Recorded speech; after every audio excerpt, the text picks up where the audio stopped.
Halo guys, apa kabar kalian? Mimin harap kalian baik-baik aja. Di video kali ini, kita akan melanjutkan pembahasan manhwa Infinite Level Murim part keempat. Seperti biasa bagi kalian yang baru aja mampir di channel ini, jangan lupa untuk tekan tombol subscribe, like, dan juga komen. Dan bagi kalian yang baru aja nonton video ini, ada baiknya kalian tonton dulu video part sebelumnya agar ceritanya nyambung. Link videonya sudah Mimin cantumkan di deskripsi video ini, atau kalian bisa cek di playlist. Tanpa berlama-lama, mari kita bahas tuntas. Cerita kita lanjutkan. Di pembahasan terakhir, Yosung tengah mengamati pertarungan antara Yongcorang melawan Soso. Karena dia juga mendapatkan misi untuk bertarung melawan Yongcorang. Yosung datang ke arena latihan hanya seorang diri. Sebelumnya dia diminta untuk mencari Jang Giho, namun ia tidak menemukannya. Sementara itu, Jang Giho tengah berbaring beristirahat di atas pagar. Tiba-tiba datang Myongjin menanyakan pada Jang Giho jalan menuju arena latihan. Kembali pada Yosung yang masih mengamati dengan seksama, menggunakan Eye of Wisdom. Karena Yosung sering menggunakannya, itu tiba-tiba naik level. Itu membuat Yosung tidak hanya dapat melihat level, nama dan usia, bahkan dia sekarang dapat melihat besar kekuatan dari seseorang. Yosung segera menyadari ternyata ada banyak orang yang kekuatannya lebih besar daripada sosok itu sendiri. Namun kekuatan tidak menjamin, karena ia yakin tidak ada orang yang di sana mampu memecahkan batu seperti sosok sebelumnya. Di dalam arena, pertarungan Soso dan Yongcorang masih terus berlanjut. Soso tengah memaki kesal karena ia merasa dipermainkan. Soso melompat menggunakan teknik defection, dan dikarenakan teknik itu kekuatan Soso bertambah. Tebasan yang dilakukan pun menyebabkan satu pedang Yongcorang hancur, dilanjutkan dengan sebuah tendangan. Namun itu masih dapat Yongcorang hindari. Dan di serangan berikutnya, Soso menggunakan teknik tendangan Phoenix. Dia mengangkat kakinya tinggi-tinggi. Sekali lagi teknik itu meningkatkan kekuatan Soso. Kaki Soso membentur tempat Yongcorang berada. Itu masih dapat Yongcorang hindari. Dan hentakan itu membuat arena hancur. Soso menghentikan serangan beruntunnya dan bergumam. Bagaimana Yongcorang dapat menghindari serangan itu? Yongcorang mulai membuka suara. Metode yang Soso gunakan sangat luar biasa, tapi itu tidak bisa ditangani oleh Hwasan. Seni bela diri Hwasan berada di jalan pedang, dan hanya tangan yang digunakan. Dengan mengayunkan pedangnya, Yongcorang mengatakan, tampaknya seni bela diri Cheonbong telah kehilangan banyak cahaya Plum Blossom. Karena mempelajari teknik kaki, maka ia akan menunjukkan kekuatan Hwasan tanpa tipuan. Yongcorang menggunakan teknik 14 gaya tangan Plum Blossom. Gerakan-gerakan diayunkan dan akhirnya ditebaskan pada Soso. Itu membuat Soso terjatuh. Soso mencoba untuk bangkit dengan mengatakan, dirinya masih belum kalah. Soso memasang kuda-kudanya mengatakan jangan remehkan dirinya. Dia segera bergerak menggunakan teknik rahasia Cheonbong. Dan karena itu, kekuatan Soso semakin melonjak. Yongcorang terlihat sedikit terkejut. Kekuatan teknik itu hampir setara dengan 14 gaya tangan Plum Blossom. Karena itu terlalu kuat, Yongcorang segera menyerang Soso dengan cepat. Ia memberikan tekanan pada titik akupuntur di bahu dan lengan atas Soso, hingga membuat Soso tidak bisa lagi bergerak.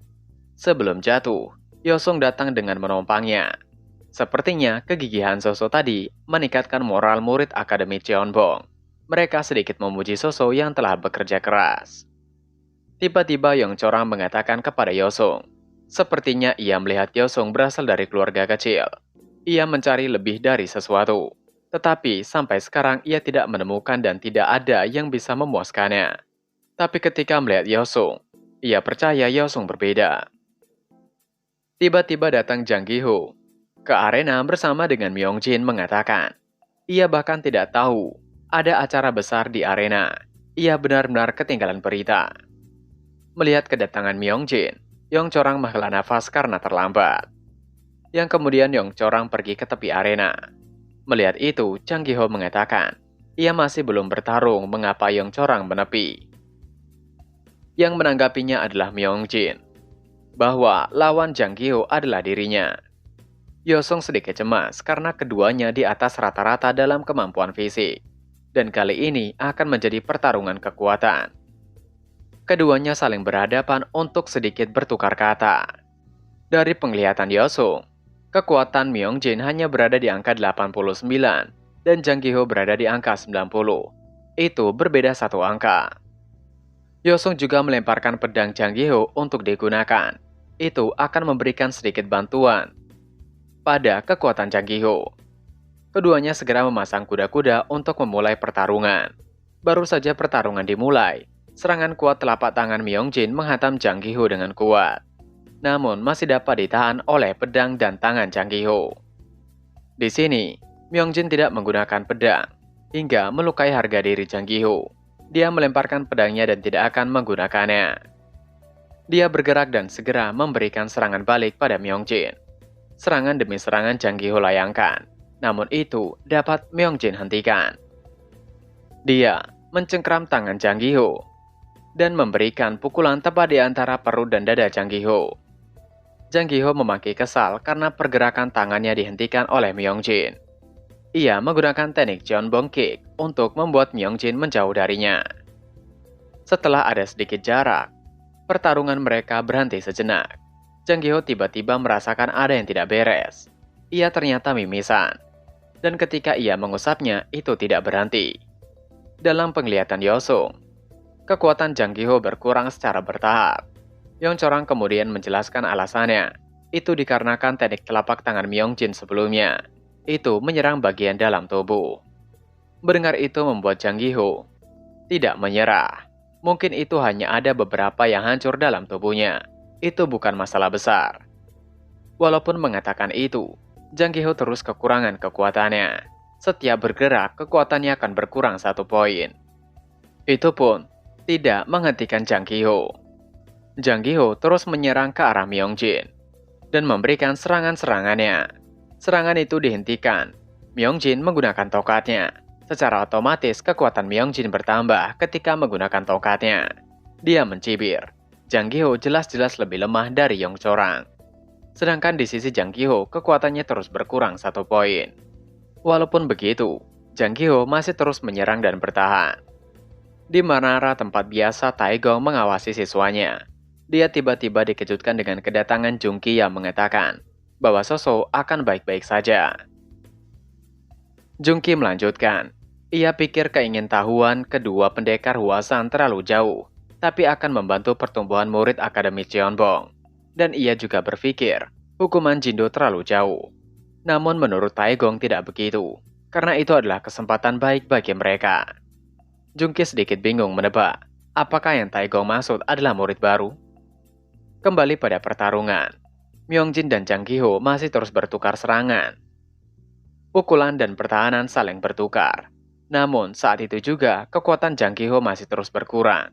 Tubuhnya mulai gemetar dan Jang Gi-ho sendiri merasakannya. Karena hal itu, Jang Gi-ho kemudian mulai melakukan sesuatu. Pengurangan kekuatannya berhenti dan mulai meningkat lagi. Aura di tubuhnya berbeda dan melonjak, membuat kekuatannya bertambah hingga di angka 100. Tidak membuang waktu, dia segera bergerak menyerang ke depan. Kecepatan Jang Gi-ho mengejutkan Myeongjin. Ketika Myeongjin menyadarinya, kepalan tangan Jang Gi-ho telah mendarat di perutnya. Itu begitu kuat dan berat, hingga membuat Myeongjin berlutut tidak bergerak menahan sakitnya. Yosung sedikit terkejut. Jang Gi-ho mampu mengalahkan Myeongjin. Walaupun Jang Gi-ho masih belum pada tahap kebangkitan, tapi kekuatannya telah mencapai angka 100. Di sini dapat disimpulkan bahwa jika seseorang yang kekuatannya telah mencapai 100, biasanya akan mengalami kebangkitan. Tapi untuk Jang Gi-ho sendiri, dia belum mengalami kebangkitan. Tiba-tiba Yeongchorang di samping Yosung mengatakan, Jang Gi-ho tidak bisa melawannya lebih lama, tapi itu sudah lebih baik. Di sisi Jang Gi-ho, dengan cairan merah yang masih menyembur dari hidungnya dia berteriak. Untuk Yeongchorang tidak banyak bacot, segera maju dan lawan dirinya. Di menara tempat Taegong dan Jung Ki berada, mereka berbincang tentang hal itu. Jung Ki memuji Jang Gi-ho yang hebat seperti rumor yang beredar. Namun Taegong bahagia tapi hanya itu, karena ia lebih menantikan pertarungan selanjutnya. Di arena, Yosung melangkah mendekati Jang Gi-ho dan memanggilnya. Itu membuat sedikit Jang Gi-ho kebingungan. Ia memanggil Yong Chorang, tapi mengapa Yosung yang datang? Yosung tiba-tiba memberikan hantaman pada titik akupuntur Jang Gi-ho dengan mengatakan, ia meminta maaf harus melakukannya, karena Jang Gi-ho pasti akan kalah melawan Yong Chorang. Itu membuat Jang Gi-ho tidak bisa bergerak dan telungkup di lantai. Yosung kemudian menoleh dan membuka jendela statusnya, yang pada akhirnya ia dapat melihat statusnya sendiri. Dia berada di level 15. Dengan kekuatannya di angka 84 poin, ia bergumam. Akhirnya itu muncul juga. Yosung menceritakan, setelah ia mengalahkan Jindo sebelumnya, ia tidak berhenti dan terus berlatih, memaksimalkan kekuatannya dan membangun kekuatannya. Tidak mudah menaikkan levelnya ke tingkat sedemikian rupa. Di menara, Jungki yang bersama dengan Taegong menanyakan, apa alasan Taegong lebih menantikan pertarungan Yosung melawan Yong Chorang? Apakah Taegong mengajarinya sesuatu?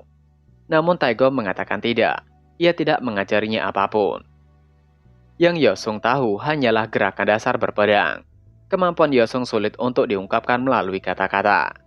Taegong juga yakin, Yong Chorang juga ingin memeriksa kemampuan Yosung juga, bukan?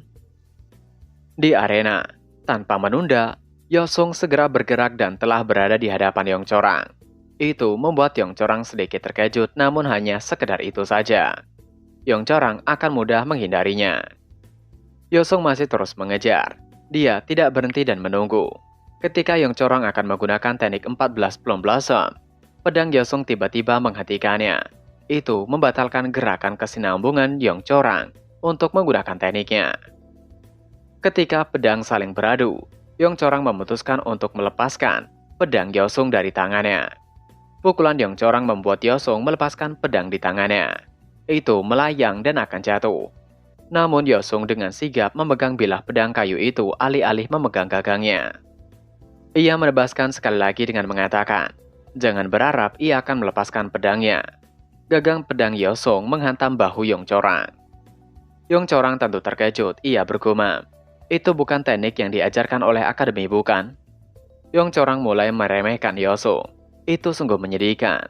Dia memutar pedangnya dan menggunakan teknik Dancing in the Sky, yang membuat Yong Chorang dalam waktu sekejap telah berada di atas belakang Yosung. Itu tentu membuat Yosung sedikit terkejut. Dengan waktu yang singkat, Yosung berpikir, ia tidak yakin apakah ia bisa menghindari serangan Yong Chorang. Tapi ia akan mencobanya.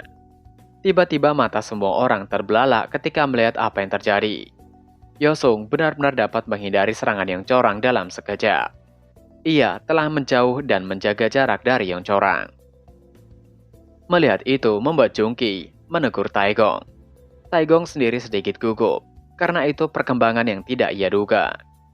Yosung tadi bergerak dengan kecepatan yang sangat cepat. Itu menciptakan ilusi tubuhnya yang tetap di tempatnya. Itu disebut sebagai transposisi after image. Taegong mengatakan, Yosung sekali lagi mengejutkannya. Yong Chorang seketika terdiam. Yosung kemudian mengingat, ia tadi menumbangkan Jang Gi-ho dengan menekan titik akupunturnya hingga membuat Jang Gi-ho tidak bergerak. Itu ternyata telah dalam perhitungannya. Misi mengalahkan Jang Gi-ho sebelumnya masih aktif. Dan karena itu, Yosung sedikit berbuat curang dengan menumbangkan Jang Gi-ho. Itu memicu penyelesaian misi. Dan ia mendapatkan hadiah dari misinya mengalahkan Jang Gi-ho. Walaupun Yosung sedikit tidak enak hati, namun berkat itu ia mendapatkan hadiah berupa teknik footwork. Teknik di mana memungkinkan untuk Yosung bergerak sangat cepat. Ketika Yosung tengah melamun, tiba-tiba Yong Chorang telah berada di depannya dan menebas. Namun sekali lagi Yosung menggunakan teknik footwork yang memungkinkan meninggalkan bayangannya.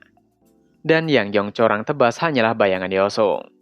Yosung juga menyerang dari atas menebaskan pedangnya. Namun itu masih dapat Yong Chorang hindari. Yosung kemudian memberikan tekanan pada titik akupuntur di lengannya dengan tujuan untuk meningkatkan sedikit kekuatannya, yang kemudian mengejar Yong Chorang. Namun serangan itu sekali lagi dihentikan oleh Yong Chorang.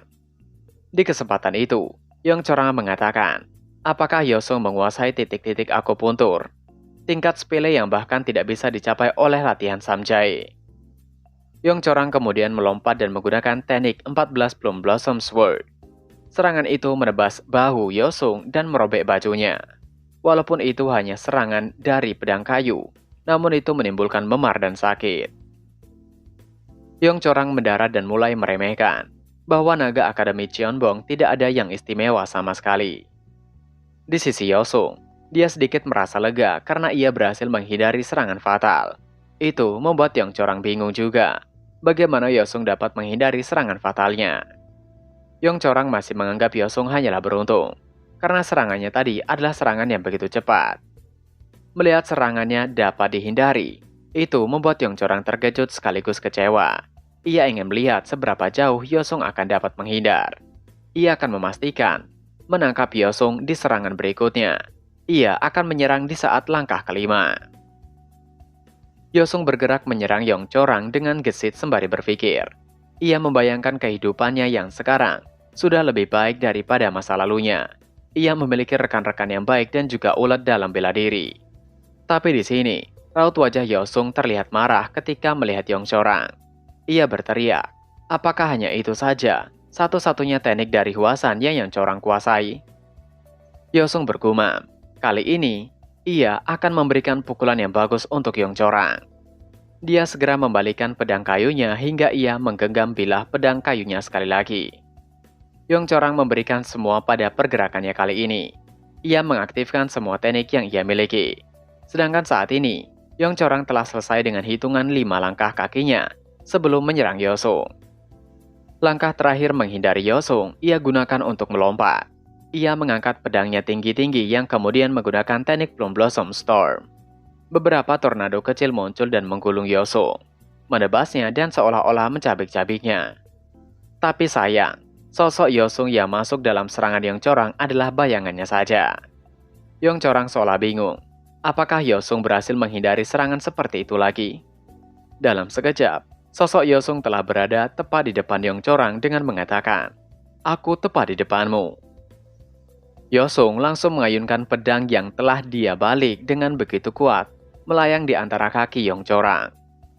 Itu menghantam telur burung Yongcorang yang tidak seberapa. Itu adalah adegan yang dapat dilihat dan juga dirasakan oleh kita semua para lelaki. Semua murid yang ada di tepi arena terkejut dan mereka juga merasakan sakit yang tidak terhingga. Serangan Yosung yang tidak terduga itu membuat sistem memberikan Yosung hadiah berupa passive skill, yaitu critical rate, yang mana setiap serangan Yosung akan menambahkan damage pada lawan. Saat ini, wajah Yongcorang gemetar dan matanya mulai memutih. Semakin skill pasif Yosung aktif, semakin besar damage yang Yongcorang rasakan. Yongcorang berteriak menahan sakitnya sembari menebaskan pedang kayu di tangannya. Itu tentu menebas Yosung dan membuat Yosung terlempar dan mengalami sedikit robekan dan membuatnya menyemburkan cairan merah dari kepalanya. Yosung sedikit panik karena ia akan kehilangan kesadarannya. Namun Yosung tidak menyesal. Terdapat senyuman di wajahnya ketika bergumam. Tidak masalah ia kehilangan kesadarannya, karena ia telah memberikan damage yang besar. Sebelum Yosung benar-benar kehilangan kesadarannya, ia sempat melihat ke arah Jang Gi-ho yang memberikannya jempol. Itu sebuah pujian. Dan begitu juga sistem memberikan notifikasi bahwa misi telah selesai. Yosung berhasil mengalahkan Yongcorang. Hadiah yang diberikan adalah inventory. Yosung tidak percaya ia benar-benar mengalahkan Yongcorang. Ia benar-benar bangga pada dirinya sendiri. Sedangkan Yongcorang masih terduduk menahan sakit yang luar biasa di antara pangkal kakinya. Ia kemudian bangkit dan menatap tajam dengan marah ke arah Yosung. Pedang sungguhan yang tadi menancap di sebuah tiang langsung tercabut kembali ke tangan Yongcorang. Dia berlari mendekati Yosung dengan berteriak. Ia akan menghabisi Yosung. Tapi beruntung, Yongcorang ditahan oleh Jungki dan Taegong yang segera melompat dari menara. Sekali lagi, Yosung tertawa dalam hati. Ia tidak percaya kacang Yongcorang telah rusak. Yosung bergumam. Itu bukan karena ia ingin balas dendam tentang apa yang terjadi di masa lalu. Ia hanya melakukannya untuk membalaskan dendam Soso. Yang kemudian kesadaran Yosung benar-benar menghilang. Di saat Yosung tertidur, ia bermimpi tentang kehidupan di masa lalunya. Istri tercintanya pergi meninggalkan dirinya. Yosung menanyakan kemana istrinya akan pergi. Namun istrinya mengatakan, jika Yosung mencintainya, maka biarkan ia pergi. Yosung mencoba untuk menghentikannya. Namun ia tidak mungkin bisa karena istrinya pergi bersama pria lain. Yang tidak lain, pria yang dipilih istrinya adalah Yongcorang itu sendiri. Yosung memaki marah dalam mimpi hingga membuatnya terbangun dari tidurnya. Dan chapter pun berakhir. Nah, itu tadi adalah pembahasan manhwa Infinite Level Murim part keempat. Seperti biasa sebelum mengakhiri video ini, Mimin ingatkan untuk kalian bahagia dan sehat selalu. Terima kasih sudah menonton video ini dan sampai jumpa lagi di video selanjutnya. Jana.